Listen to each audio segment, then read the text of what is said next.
딱 28분이라 한덕수 단판 대한민국을 걸었다. 여러분 무슨 말일까요? 이 사진이면 금방 바로 설명이 될 겁니다. 한덕수 대통령 권한대행과 트럼프 미국 대통령이 처음으로 전화통화를 했습니다. 미국의 요청에 의해서 전화통화를 시작을 했는데 28분간 통화했습니다. 일반적으로는요, 상견례 정도로 통화하고 말 거라고 예상을 했는데 아니에요. 상견례를 넘어서서요, 굉장히 구체적인 통화까지 이어졌습니다. 와, 지금 대한민국의 상황을 여러분들도 아시잖아요. 지금 트럼프 대통령의 관세가 시기별로 계속 부과되고 있는 상태예요. 2025년 3월 12일에 한국산 철강, 알루미늄에 25% 관세가 발효가 됐거든요. 그리고 4월 3일부터 자동차에 25% 관세 발효됐습니다. 4월 5일부터는 대한민국의 10% 기본관세도 발효가 됐고요. 그리고 4월 9일 미국 시간이라니까 우리 시간으로 내일이죠. 이제 상호관세까지 부과될 예정입니다. 상호관세는요, 대한민국의 25%입니다. 그러면 기존관세에다가 상호관세까지 지금 부담하게 되니까 대한민국은 진짜 절체절명의 순간이잖아요.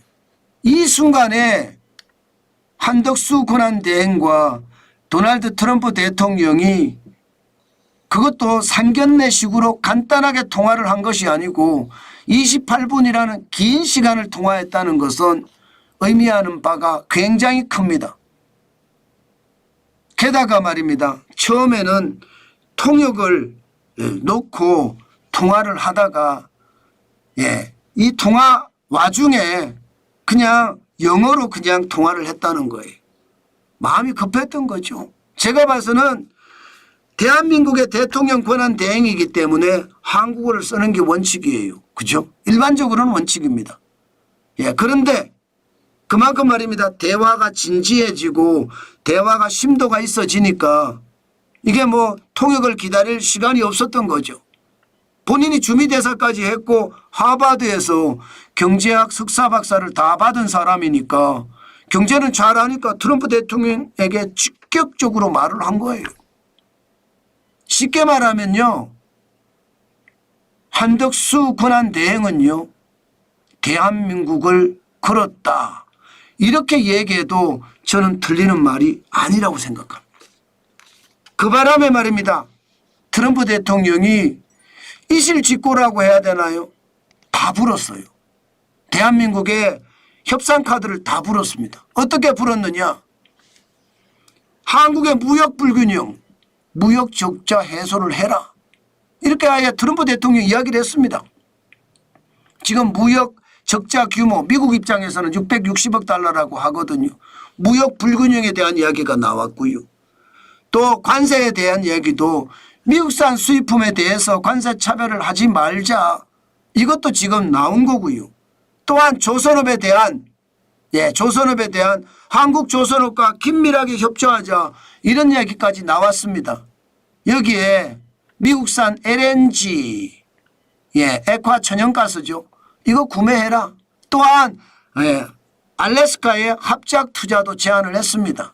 여기에 방위비 분담금, 트럼프 대통령이 유세 중에 주한미군 방위비 분담금 지금보다 10배 올려야 된다.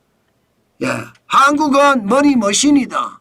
그렇기 때문에 100억 달러를 분담해야 된다.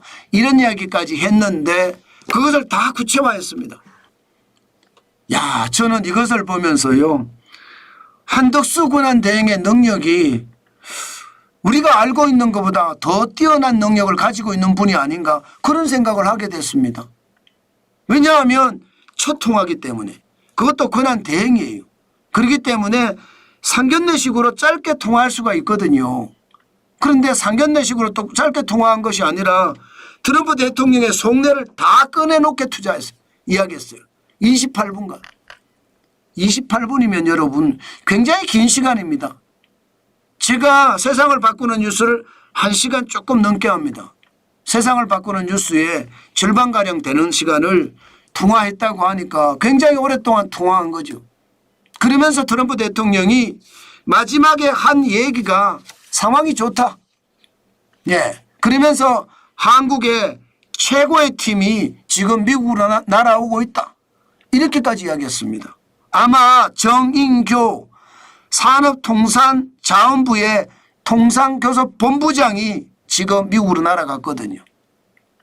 그러니까 이게 서로가 서로를 잘 아는 상태에서 아주 구체적인 이야기까지 대통령하고 나왔다는 것은, 미국 대통령 트럼프하고 나왔다는 것은 저는 굉장히 긍정적인 요소라고 생각합니다. 심지어 말입니다. 케빈 헤셋 미국의 국가경제위원회 위원장은요, 언론 인터뷰에서 뭐라고 얘기했느냐. 트럼프가 무역협상에서 한국과 일본 같은 동맹을 우선시하라 이렇게 지시했다는 거예요. 다시 말해서 한국과 일본 같은 그런 나라들의 협상을 빨리 끝내겠다 이런 얘기잖아요. 우리나라에게는 굉장히 호재입니다. 진짜 좋은 호재입니다. 안 그래도 말입니다. 이게 길어지면 길어지는 만큼 지금 그만큼 말입니다. 상황이 진짜 아파질 수 있는데 아니잖아요. 뭔가 새로움의 어떤 신호가 아닐까 저는 그런 생각을 하게 됩니다. 물론 우리 부담이 많을 거예요. 당장 방위비 부담만 하더라도 지금 1조 4,896억 원인데 이거 10조까지 늘어날 수 있다는 것도 생각을 해봐야 되고요. 예. 그런데 여러분 이게 트럼프 대통령 일기 때 보면 올리긴 올렸는데 10배씩 올리지는 않았거든요. 네, 저는 우리 걸 내줄 건 내주더라도 받을 건 받자 이런 생각이거든요. 물론 이게 협상을 하면 저는 좋은 결과 나올 수 있다고 생각합니다. 또한 말입니다. 예, 관세에 대해서도 대한민국이 UB에서 발표한 것을 보면 1.36% 관세를 우리가 좀 더 매긴대요. 미국산 수입품에 대해서. 이것도 협상이 가능한 거죠. 협상이 가능한 겁니다. 예, 우리가 25%, 26% 맞을 이유가 없거든요.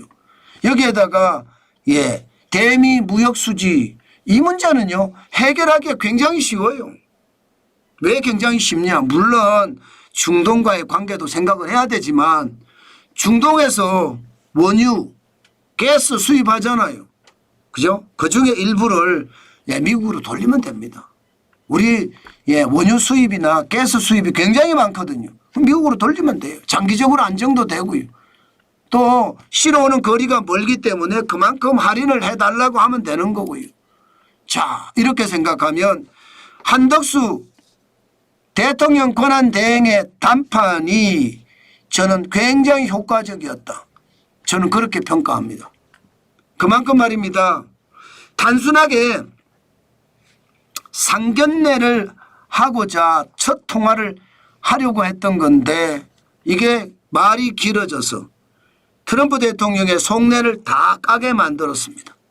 그러면 우리는 대응하기가 굉장히 쉽습니다. 지금 트럼프 대통령은 원스톱 쇼핑을 원하잖아요. 원스톱 쇼핑.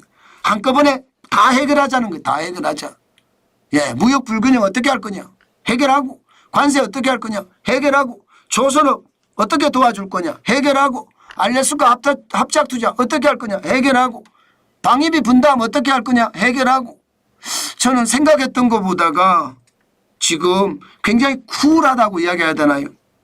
굉장히 한꺼번에 일괄 타결이 저는 예상될 만큼 지금 굉장히 예, 긍정적인 측면이 강했다 이렇게 생각합니다. 결국 말입니다. 결국 한덕수 대통령 권한대행이 미국에 맞서지 않고 예, 협상을 통해서 해결하겠다는 그 의지가 잘 반영이 돼서 결국 말입니다. 좋은 결과를 가지고 오지 않을까 저는 희망 섞인 전망을 해봅니다. 그만큼 한덕수 대통령 권한대행의 28분 담판은 효과적이었다. 저는 그렇게 분석합니다.